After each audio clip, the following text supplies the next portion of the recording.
दोस्तों, भारतीय महासागर दुनिया का सबसे गर्म महासागर है और ये साल में 2 बार अपनी पूरी धारा की दिशा ही उलट देता है।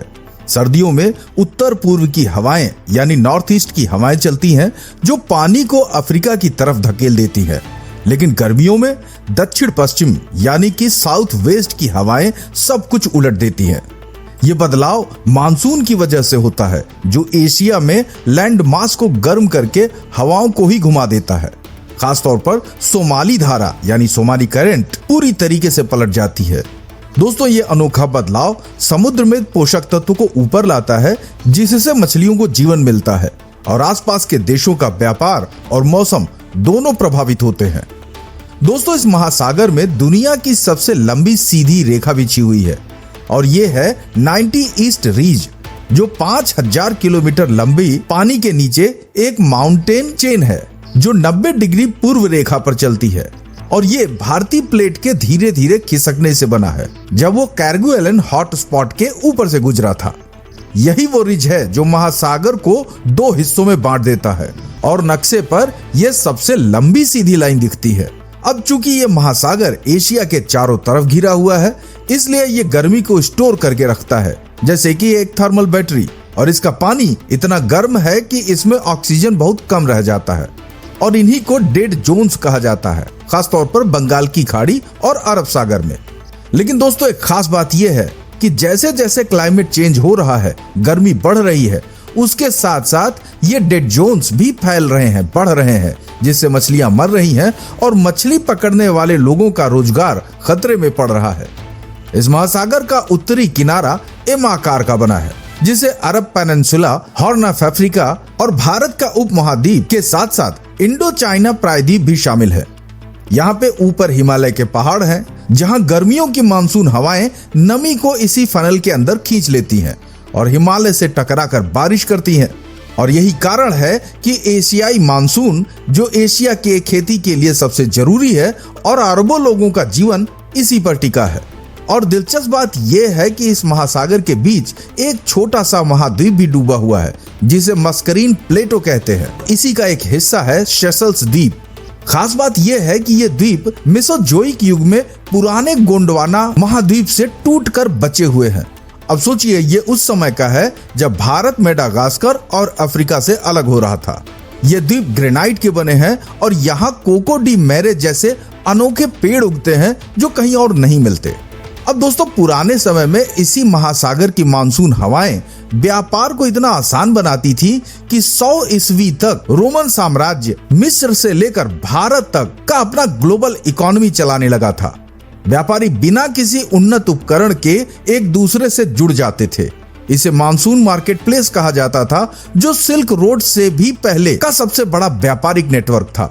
खैर, आपको ध्यान दिला दें कि अफ्रीका का सबसे बड़ा द्वीप मेडागास्कर है, लेकिन वहां के लोग अफ्रीका से नहीं आए हैं। करीब 500 ईस्वी में बोर्नियो और इंडोनेशिया से ऑस्ट्रेनेशियस नाविक 4000 मील दूर तक छोटी सी आउटरिगर नाव में आए थे। यहाँ पर वो सितारों को देखकर रास्ता ढूंढते थे और यही कारण है कि आज की मालागासी भाषा जो कि 90% तक बोर्नियो भाषा से मिलते जुलते हैं। अब सोचिए, ये यात्रा कितनी मुश्किल रही होगी कि आज इसे इम्पॉसिबल माइग्रेशन कहा जाता है।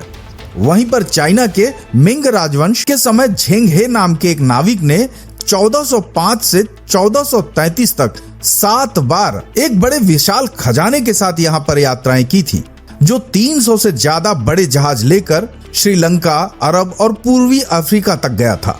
और खास बात यह है कि यह किसी युद्ध के लिए नहीं था, बल्कि दोस्ती और व्यापार दिखाने के लिए ये यात्राएं की गई थी।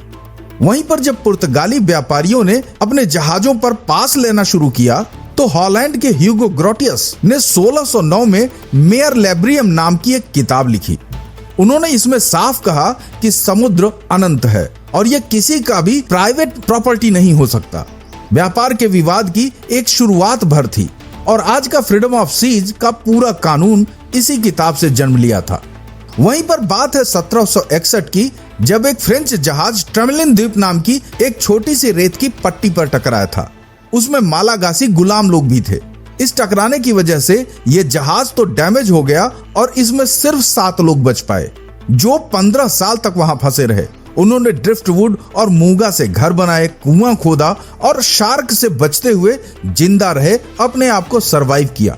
और इन्हें कहीं जाकर 1776 में यानी कि 15 साल बाद उन्हें बचाया जा सका और उस समय सिर्फ 7 महिलाएं और 1 बच्चा ही बच पाया था। यह कहानी दिखाती है कि इंसान कितना लंबा समय अकेले समुद्र में गुजार सकता है। आज ये महासागर दुनिया का ऑयल हाईवे बन गया है। यहाँ से 40% ग्लोबल ऑयल की सप्लाई होती है, जिसमें स्ट्रेट ऑफ हॉर्मुज और strait of Malacca 2 choke points हैं, जहां का रास्ता बहुत ही ज्यादा नैरो है। अब इस बात से समझिए कि रोज 20 मिलियन बैरल तेल स्ट्रेट ऑफ हॉर्मुज से निकलता है और मलाक्का की सबसे नैरो जगह सिर्फ 1.7 मील चौड़ी है। अगर यहाँ कोई समस्या हो जाए तो पूरे दुनिया की अर्थव्यवस्था रुक सकती है। इसलिए बड़े देश यहाँ की सुरक्षा के लिए हमेशा अपनी नेवी यहाँ पर तैनात रखते हैं। वहीं पर एक ध्यान देने वाली बात और भी है कि क्लाइमेट चेंज की वजह से यहाँ के कई देश अब डूब रहे हैं। मालदीव की औसत ऊंचाई सिर्फ 1.5 मीटर है और यही कारण है कि समुद्र का पानी बढ़ने से यहाँ की सरकार काफी परेशान है और आर्टिफिशियल आइलैंड्स बना रही है और यहाँ तक कि अंडर वाटर मीटिंग्स करके दुनिया का ध्यान इसी संकट की तरफ खींच रही है। यह सिंकिंग नेशंस का सबसे बड़ा उदाहरण है। और अगर बात करें यहाँ के रहने वाले लोगों का, तो यहाँ पर बजाऊ नाम के समुद्री खानाबदोश लोग रहते हैं, जो इंडोनेशिया और फिलीपींस से पानी में घूमते हुए यहाँ पहुंचे थे। इनकी खास बात यह है कि इनके शरीर का स्प्लिन 50% बड़ा हो गया है, जो उन्हें समंदर में 200 फीट गहराई तक कई मिनट तक सांस रोके रखने की ताकत देता है। और यह इंसानी विकास का एक लाइव उदाहरण है जो समुद्र के ज्योग्राफी के साथ बदल गया है। दोस्तों, वहीं नॉर्थ सेंटिनल आइलैंड सबसे अजीब जगह है। यहाँ सेंटिनल जनजाति रहती है जो बाहर के किसी भी इंसान से नहीं मिलती। भारत सरकार ने 5 नॉटिकल माइल का एक्सक्लूजन जोन बना रखा है ताकि इन लोगों को बाहर की बीमारियां न लगें और इसके साथ कई रोक भी लगी हुई है कि कोई उनके पास तक न जा सके और ये फॉरबिडन ज्योग्राफी का सबसे अच्छा उदाहरण है। खैर, तो इस तरह से हिंद महासागर के किनारों पर दुनिया की 1/3 आबादी रहती है। भारत, इंडोनेशिया, पाकिस्तान, बांग्लादेश और पूर्वी अफ्रीका के देश मिलाकर करीब 2 अरब 7 करोड़ लोग इसके किनारे रहते हैं और 2050 तक ये जगह दुनिया की आधी से ज्यादा आर्थिक समृद्धि लाने वाली होगी। इसलिए यह हिंद महासागर सिर्फ पानी नहीं है, बल्कि भविष्य का सबसे बड़ा जियोपॉलिटिकल हब बनता जा रहा है, जहां ज्योग्राफी, डिफेंस और स्ट्रेटजी सब कुछ एक साथ जुड़े हैं। दोस्तों, इस बारे में आप क्या सोचते हैं? प्लीज अपनी राय हमें कमेंट बॉक्स में जरूर दें और अगर ये वीडियो अच्छा लगा हो तो प्लीज लाइक, शेयर, सब्सक्राइब और हाइप करना बिल्कुल न भूलें। मिलते हैं अगले दिलचस्प वीडियो में, तब तक अपना ख्याल रखिए। जय हिंद।